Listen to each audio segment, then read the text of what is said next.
formula to find out the amount left after a certain period of time is equal to amount over 2 raised to the power number of half-lives. Right? Now, this is the formula. If you see the question at the bottom, the isotope of cesium that has a half-life of 30 years. So, half-life time period is given, which is 30 years, right? If 1 gram of a CS-137 disintegrate over a period of 39 years, total time is given 90 years, right? First thing, Ibrahim, what you can do if you have total time given and half-life are given? The easiest way is to find out the number of half-lives, which is equal to 90 divided by 30, which is equal to 3. It means 3 times the number of atoms of cesium will be decreased by half. Okay. Now the amount which is given to you is, amount is given as 1 gram. They say how many grams left? So 1 divided by 2 raised to power 3, which is equal to 1 by 8. You divide it and you will get the answer, right? Yes, sir, I get it. Very simple. Now the next one, this is one type of question in which you have to find the amount, right? Now, in some questions, you've been given the amount and you actually have to find different things in this. Now, let's check this out. Like this one. If you see this question, how long did it takes? Now, they are asking you the time, total time of AST with a half-life 33 seconds to decay to 6.2. Now, it means that 3 things are given. In this type of question, if you write the data properly, I tell you half of the question is done. Amount is given as 100, right? And amount left is actually given as 6.25 grams. Half-life time period is given as 33 years. They're saying total time. Now, very simple, the formula we have it is amount divided by 2 raised to the power number of half-lives is equal to amount left. So first thing is you can find this 2 raised to power number of half-lives, which is equal to amount over amount left. Amount is how much? 100. Amount left is 6.25. What is the value coming up?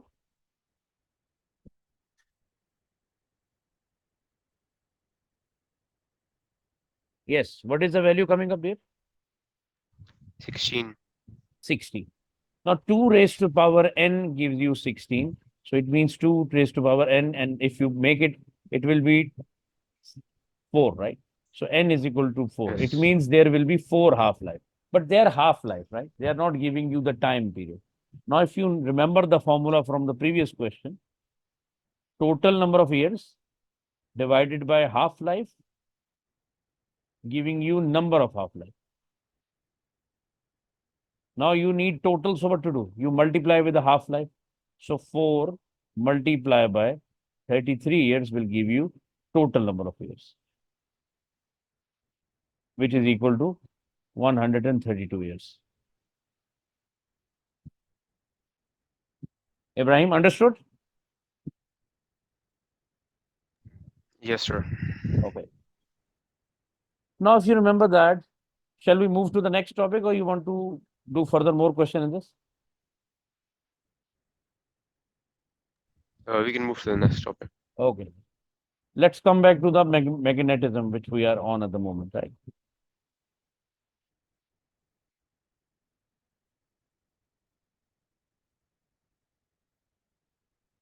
So we have done few things in that there are magnetic materials and non-magnetic materials, right? So we are here till we reach. Let's quickly review what have we done previously. Safiullah, what is the difference between magnet and magnetic materials? Sir, attracts magnetic materials, and magnetic materials are like they don't attract, but they get attracted by other magnets. That's good. If you have to check whether it's a magnet or a magnetic material, how do you check it?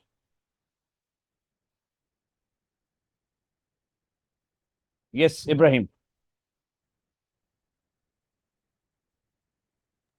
So you can tell by the material I if it's I a would. if it's Mhm. sorry by the element it's made of. So like if it's iron, nickel, or cobalt, or an alloy, you can tell it's a magnetic material, not a magnet. No, no, but how can you tell it? Because magnet and magnetic materials both will be attracted towards the magnet anyway. So what's the difference between a magnet and magnetic material? We have written a Hmm. long story behind this, if you remember that in the last class. You didn't read, I think so. Very simple thing is, I told you, if you remember, that a magnet got a two poles. One pole is called a north pole and the other pole is called a south pole, right? When you bring, for example, a certain material which is not known, is it a magnet or it is not a magnet? If it's a magnet, it should have a north pole or south pole. When you bring a north pole nearer to the south pole, it will attract. And when you change the side, then south pole and south pole will repel, and definitely two like poles will repel each other and two unlike poles will attract each other. So it's not attracting all the time.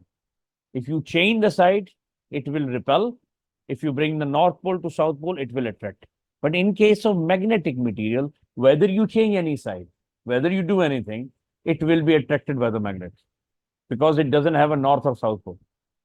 That is one of the basic difference between a magnet and a magnetic material. Yes, magnetic material do have a tendency to become a magnet, but they are not magnet until you make them magnet. Understood? Okay. Yes. So again, once again, what is the difference between a magnet and a magnetic material? If you bring a permanent magnet towards the magnet, let's suppose you bring a north pole towards the south pole of the permanent magnet, they will start attracting. Now, once they start attracting, we have a confusion. It can be a magnet, it can be a magnetic material because magnetic material also attracted towards the magnet as well. Ibrahim, how to make sure it's a magnet or it's a magnetic material at this point? So you bring it close to the North Pole and the South Pole, right? No, no, that's we done. It's attracted, done. Now it's a confusion because magnetic materials also attracted towards the magnet as well. Now, how to make sure that they are a magnetic material or a magnet? I just told you a minute ago. You change the direction or you change the side of the magnet or that material. When you change the side of the material, for example, if this one was attracted or it was a north pole, the next one should be a south pole and that should be repelled. If it's not repelled but it's attracted, it means that it's a magnetic material. It's not a magnet because it's a magnet, then it should be repelled because the previous side of the magnet was attracted. Understood? Safiul Line Ibrahim? So basically, to first see if it's a magnet or not, you bring it to the South Pole, and like if it's attracted to the South Pole, you just bring it to the North Pole. No, no, see, but my point is, I didn't know anything about, but I know that I got a magnet who got north and south pole. Now I bring a material. I do not know it's a magnet or it's not a magnet, right? When I bring it near to the south pole, it start attracting, right? If it start attracting, and by chance, if this material is a magnet, then which pole is it which is attracted toward the south pole? It should be a north pole to be Then attracted the towards North the Pole will be yeah. yes, So other pole should be the south pole. Am I right? If it's a magnet. Now it means that if it's 101% magnet and I change the side of this magnet or this material, then south and south pole should repel each other. Am I right? yes, But if it's not repelled, still if it's attracted, it means the one you're talking about, it's not a magnet, but it's a magnetic material. That's what my point is. Now, do you understand that? yes, sir. Okay. Good. Now, important thing is once we understand that, now remember that as far as magnetic materials are concerned, there are two type of magnetic materials. One magnetic materials are considered to be a hard one, and the other one is considered to be a soft one. Remember that if you make by doing anything, if you make hard magnets a magnet, it will be a permanent magnet. If you make it a magnet, if soft magnets are made magnet by doing anything, they will be a temporary magnet. It means that a permanent magnets, I mean, the hard materials have a tendency to become a permanent magnet, whose magnetism will not be who can not be demagnetized, or in other words, they may be demagnetized or they may be magnetized for a very long period of time. On the other side, soft materials are the magnets like iron or these. They are easily magnetized and they can be easily demagnetized as well. So they have a tendency to become a temporary magnet, like electromagnets, which we will be studying in the next case. Okay?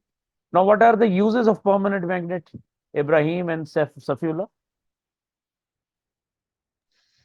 So permanent magnets keep their magnetization after they've been magnetized. Like they're better for objects like you want to permanently magnetize. You know, the best example for the permanent magnet is a horseshoe. Horseshoe is made of permanent magnet. Can anybody tell me why we used permanent magnet for the horseshoe? We normally call it a horseshoe magnet as well. Why we always made it for steel? Because the steel is a hard permanent magnet. The reason is because we want the horse to be moving smoothly, and that magnet will continuously in contact with the the floor, or you can say on which the horse is moving. So if this is attracted towards the the floor, so we can call it horseshoe magnet, right? On the other side, the soft magnets or soft materials are considered to be electromagnets. Electromagnets are the material in which current is passing through and they made themselves magnet for a certain period of time. As soon as the electricity is removed, they become demagnetized. Okay. So they are soft magnets or soft materials. Now let's see how does these soft magnets actually works. Our next topic will be, we have already seen that how the magnetic field will be. It emerges from the North Pole and ends at the South Pole. And secondly, we have seen a magnetic field is the area around which magnetic lines of forces are, right? And we also see that magnetic field is the area in which another magnet experiences a force from a magnet, whether it's a force of attraction or a force of repulsion, right? Now, the next topic, which is very, very interesting in that case is which is actually electromagnetism. Let's talk about this. In 1820, Hans Ørsted noticed that a wire carrying an electric current causing a compass needle to move. Now, this is very interesting fact. You know, what did he do? He took a wire. This is a wire, right? And current is passing from top to bottom like this. This is the current.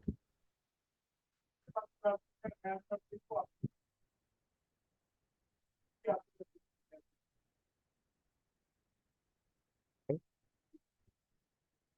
So basically, when the current goes in the downward direction, now what exactly is happening? What he experiences when he put like a compass needle, it starts showing direction or start moving. When it start moving, it means that there is a magnetic field. Compass needle only shows or moving when there is a magnetism or there is a magnetic field around.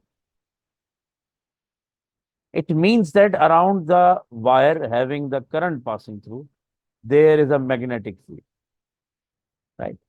So he experiences a magnetic field in the wire. What will be the direction? The direction can be given by right hand thumb rule, like this. If you check this out, let's suppose this is the direction of current, upward. If you curl your finger in this direction and thumb direction in the upward one, then this finger, this tell you the direction of magnetic lines of force or magnetic field, which is anti-clockwise in this case.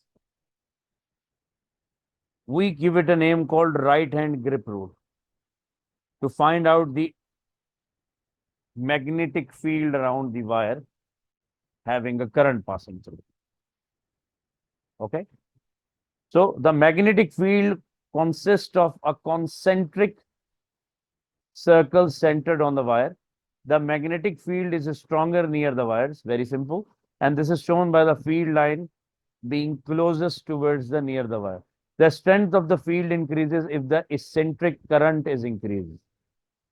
The first thing first, I want you to write this. I mean, first of all, draw that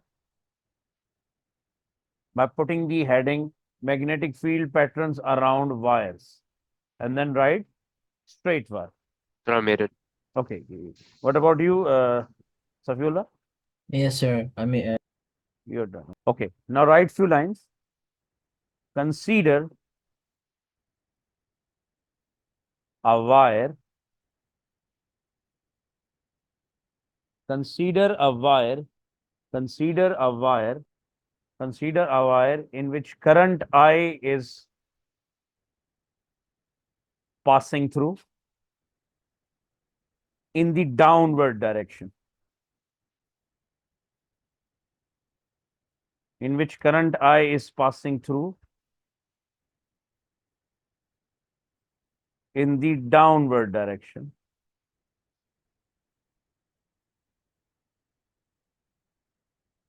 Which is shown in the diagram.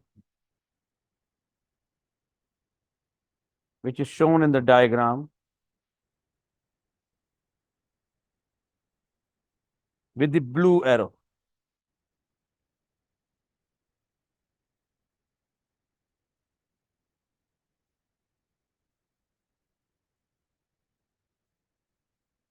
The magnetic field, and just put it in the second bullet point, the magnetic field consists of concentric circles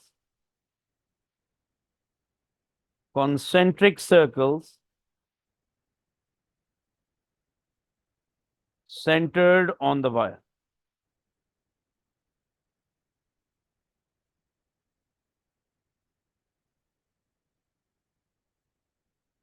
Centered on the wire.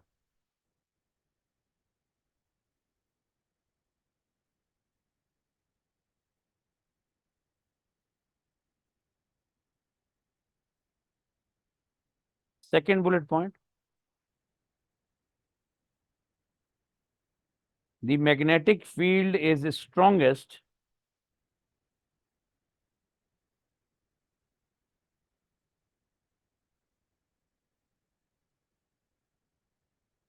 the magnetic field is strongest near the wire.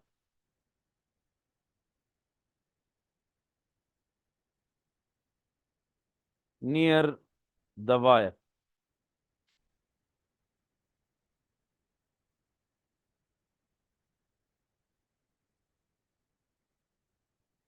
Next bullet point.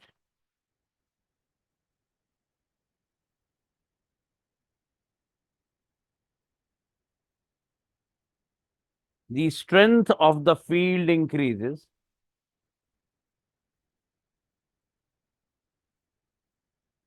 the strength of the field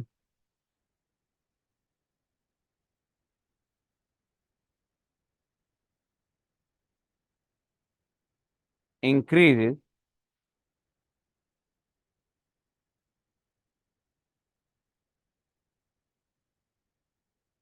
if the eccentric current is increased. If the eccentric current is increased.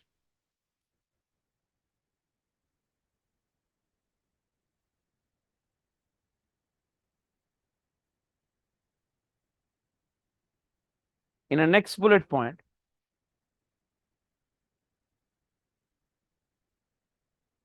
the direction of magnetic field around the wire, the direction of magnetic field around the wire,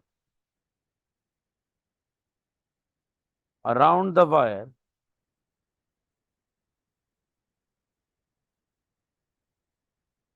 can be given by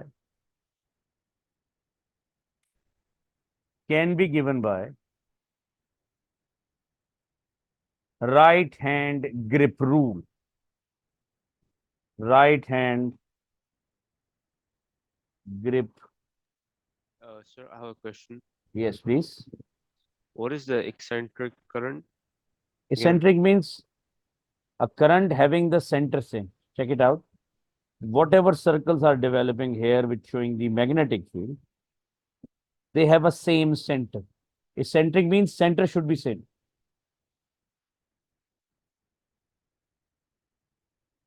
So it means that magnetic fields, which are actually developed around the current wire, they are eccentric, means the center should be the wire. So whatever is happening here, they are all eccentric. The center should be the wire, and all circles are eccentric, equal distance from the, not equal distance, you can say eccentric, whose center will be the wire. Like this is the radius of the first circle, this is the radius of the second one, this is the radius for the third one, this will be the radius of the fourth one. Means whatever circles are developing here, their center will be the wire. So that's why we call it eccentric current. Okay, so center of the wire in the magnetic field, right?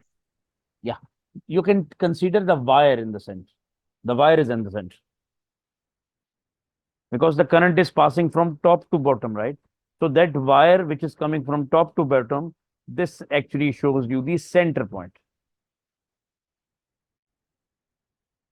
Okay, any questions? No, sir. Yes, Ibrahim. No, sir. Ibrahim. No. Okay, now check this out, Ibrahim. This is interesting.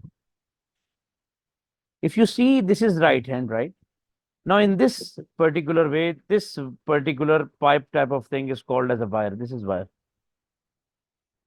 Now, current is moving from bottom to top, right? So, when current is going from bottom to top, your thumb will show the direction of a current, and these finger curl will show you the direction of the magnetic field. So, the direction will be like this. Means anti-clockwise. So what right hand grip rule is saying, that grip the wire with the right hand, thumb is a place in the direction of the current, the finger shows you the direction of the circular magnetic field. So current direction will be in the top. The previous diagram, if you see that, if you put the thumb in the downward direction, that finger curl will be in clockwise direction. Check it out. By the same way, in that particular case, your thumb is in upward direction. Do the same thing when your thumb will be in downward direction. So the finger curl will show you the direction of the what do you call this? Direction of the magnetic field. Understood? Or any problem in this? No, sir, understood. Okay, I want you to write it and draw this diagram. Sir, Yes. is it possible for you to like share this PowerPoint? You want me to share that? Yeah. Okay, I'll try to do some one or two slides with you. Okay, but Okay. no problem. I will do that. Thank you. No issues. Because too many power, slides. Actually, there are too much slides in that. Most of the slides is not even relevant to you. But the ones which are relevant to you, I will send it to you. Right? Okay. Okay. Did you copy this? Yeah. Okay. Now, very interesting, friends. We need to use some sign convention. We have already seen that. Now, in this particular case,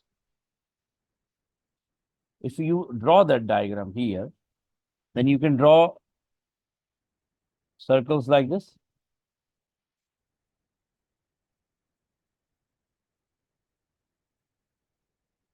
If you just check this out, all the circles are anti-clockwise. All the circles are anti-clockwise.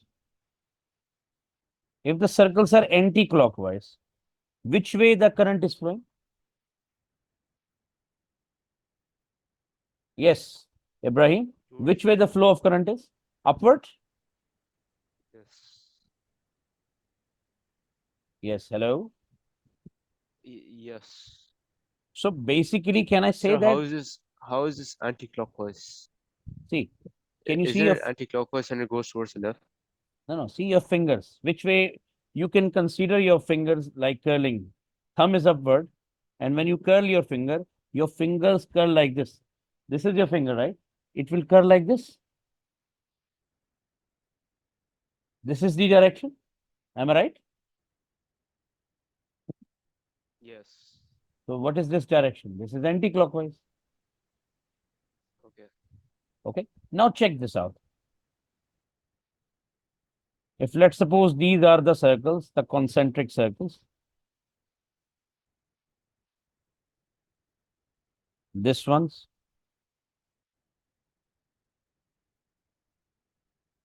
these are concentric circles.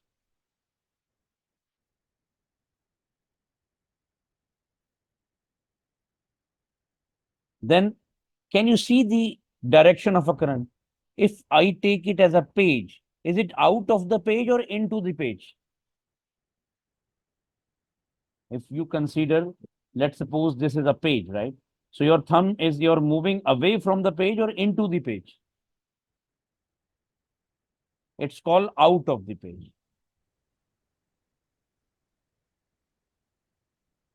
So when the current is out of the page, you put a dot here. This dot means it's a magnetic field out of the page. And by chance, if the current direction is in the downward direction, now your thumb goes down. Now your finger curling is in clockwise direction.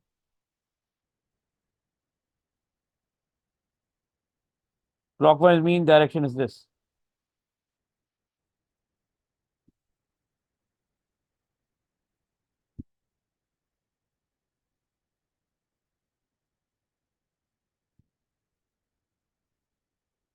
Then you put a cross here. This cross means magnetic field into the page.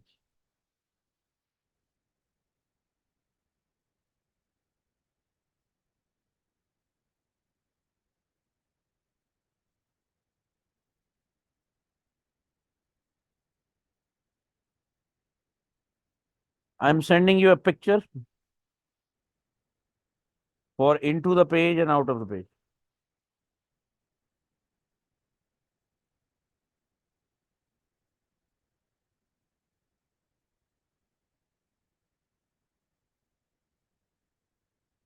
Just check it out if you have received it.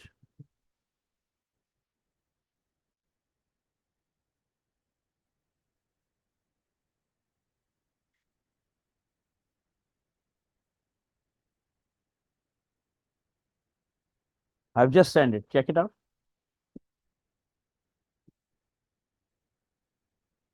This is the current flowing upward, and the other one is saying current flowing downward. One is called out of the page, one is called into the page.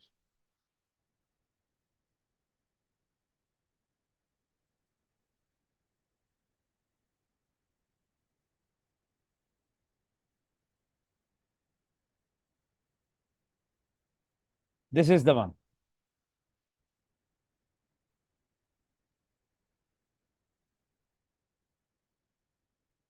First, you copy that.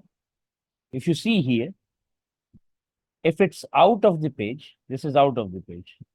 This is a sign of, see, sometimes different kind of, things are there. In this one, they say electric current into the page. When it's into the page, they put a dot. When it's cross, they are saying out of the page. So it depends from, it's a sign convention. Take their sign convention. By the way, there is another sign convention which I have just sent it to you. Out of the page, or you can say flow upward is dot one. Yeah. This one is upward. Just consider this one as upward.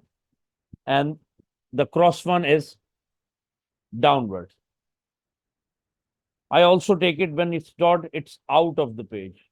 Or you can say into the page from the bottom to the top. And this cross is electric field out of the page when it goes into the page. So you can take anyone as outward, anyone as input. It's not a problem of outward or input. It's about the direction. When electric current goes upward,